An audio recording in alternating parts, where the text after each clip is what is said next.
की मराठा समाजाला आज तातडीची विनंती आहे की 10वी-12वीच्या परीक्षा सुरू आहेत. हे लेकरं आपले विद्यार्थी आहेत, त्यांचं भविष्य ते आजमावतात.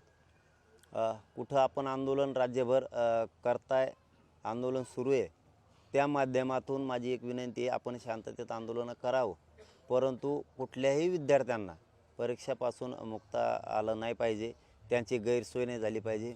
ते वाहनं त्यांचे ताबडतोबीनं स्वतः मराठ्यांच्या पोरांना पुढं होऊन ते वाहनं सोडून त्यांना त्यांच्या परीक्षेच्या केंद्रापर्यंत प्रत्येक विद्यार्थ्याला जाता आलं पाहिजे. तो सुखरूप घरापर्यंत गेला पाहिजे आणि त्याच्या केंद्रापर्यंतसुद्धा गेला पाहिजे, याची काळजी राज्यातील सर्व मराठा बांधवांनी घ्यायची.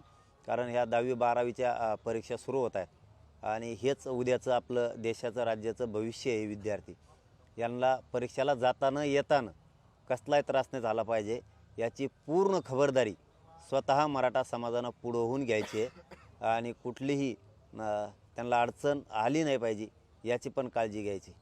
आपलं काय जे आंदोलनाची दिशा आहे ते आपण काय म्हणलो होतो मी बहुतेक की 18-19ला मुंबईला जाऊया आपण, तर आपण 20-21च्या नंतर ते ठरवूयात. धूमधडाक्यात सगळ्यांना शिवजयंती साजरी करा. आपला राजा, आपल्या राजांची, आपल्या पवित्र राजांची जयंती आहे, त्यामुळं जयंती काहींचा असा संभ्रम आहे की मागं पुढं करायचं आहे, काय करायचं. आपण आपले नियमाप्रमाणे, परंपरेप्रमाणे आपण शिवजयंतीसुद्धा सगळ्यांनी शांततेत साजरी करायची आणि शिवजयंती राज्यभर झालीच पाहिजे. एक होता माझ्यापर्यंत आलेला प्रश्न म्हणून हा विषय घेतला शिवजयंतीचा, की शिवजयंती ही करा. आपल्याला जे 18-19ला मुंबईला जायचं होतं, काही मॅसेज होता की आपल्याला 18-19ला मुंबईला जायचं आहे का, तर त्यामुळं शिवजयंती हा आपल्यासाठी खूप मोठा उत्सव आहे. आपण आपल्या गावात स्तरावरती शांततेत त्या साजऱ्या करा. मुंबईला जाण्यामुळं कन्फ्यूज होते, असं मला सांगायचं की कसं काय करायचं. तर आता आपलं ते मुंबईला जायचं ठरलेलं नाही आहे. 20-21पर्यंत सरकार काय करतं बघूया आणि त्याच्यानंतर आपण निर्णय घेऊ.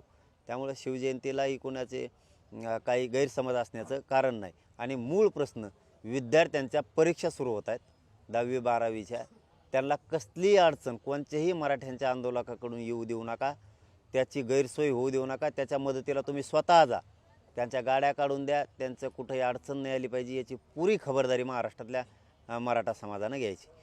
तेच शिष्टमंडळ, त्याच मागण्या, तेच चालू आहे. त्यामुळे ते आले नाहीत, येतील. आंदोलक म्हणून आशा करणं काम आहे, पण अंमलबजावणीशिवाय आंदोलन आता थांबत नाही. माझा उपोषणाचा 8वा दिवस आहे. माझ्या मायबाप समाजासाठी मी उपचारसुद्धा घ्यायला सुरू केलेले आहेत, परंतु ज्याची नोंद सापडली नाही त्याच्यासाठी सगळ्या सोयऱ्यांचा कायदा आहे. कुणबी नोंदी ज्याच्या सापडल्या नाही त्या मराठ्यांसाठी सगळ्या सोयऱ्या, त्याची अंमलबजावणी पाहिजे. मग काय व्हायचं असेल ती होईल, पण त्या सगळ्या सोयऱ्यांची अंमलबजावणी केल्याशिवाय आम्ही थांबत